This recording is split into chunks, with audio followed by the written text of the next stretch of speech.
verbs. Verbs are words that refer to actions or states of being. I learned new Spanish words in class but forgot them all the next day. Brianna, on the other hand, is funny. Kate always laughs way too hard at her jokes. Verbs, subjects, and objects. Two main types of verbs, action verbs and linking verbs. All verbs have subjects. The subject of a verb is the sound that's acting or that is in the state of being. Some verbs also have objects, nouns, that receive an action.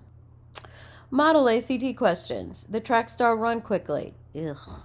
The verb is singular to agree with, the noun star. So the verb runs is the correct answer. The track star runs quickly. Transitive versus intransitive verbs. Transitive verbs have an object. Louisa carries the box.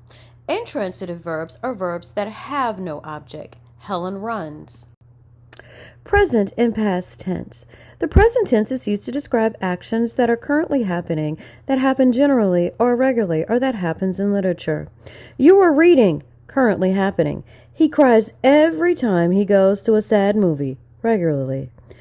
In Oscar Wilde's novel, Dorian Gray descends into a life of sin, literature. The past tense is used to talk about events that occurred and were completed in the past.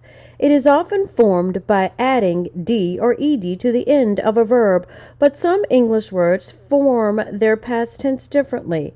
These are called irregular verbs. I unzipped my backpack to find it full of eggs.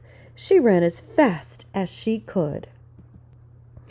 Imperfect and regular past tense. Imperfect past tense is used to talk about continuous or ongoing actions in the past. It is formed by adding was or were before the ing form of a verb. You were trying to steal my sandals. She was looking intently at the paintings. The past imperfect and regular tenses are used together to describe events in the past. This indicates that both events occurred simultaneously or that one event interrupted the other.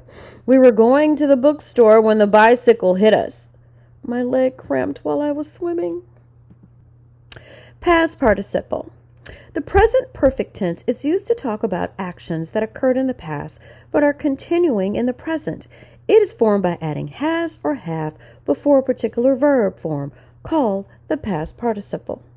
The past participle of a regular verb often differs from the regular past tense form of the verb. For example, the perfect past tense of go is have gone, not had went.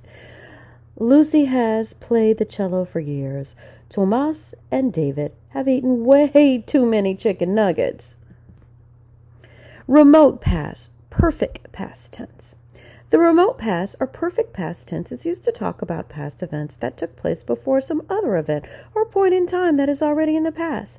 It is formed by adding had to the past participle. The movie bored me because I'd seen it twice already. You weren't interested in the gossip because you had already heard the truth. Future tense. The future tense is used to talk about events that will happen in the future. It is formed by adding will or shall to the verb. We will talk about this later. Tomorrow I shall be in Aruba. You may also want to talk about the future, but from the time in the past. For example, you can discuss beliefs or thoughts about the future that you had at a previous time. When discussing hypothetical events or future events from a past perspective, use would rather than will. Long ago, people are believing the sun revolved around the earth. However, today, people did not think that. Choose the best answer. The sentence starts long ago, setting the time in the past, so we will use the past tense. Long ago, people believed the sun revolved around the earth. The next sentence is talking about today, now, so it is in the present tense. So the correct answer is today, people do not think that. Verb tense, timeline, remote past, had walked. Imperfect past was walking. Past, walked. Present perfect has been walking. Present walks. And future will walk.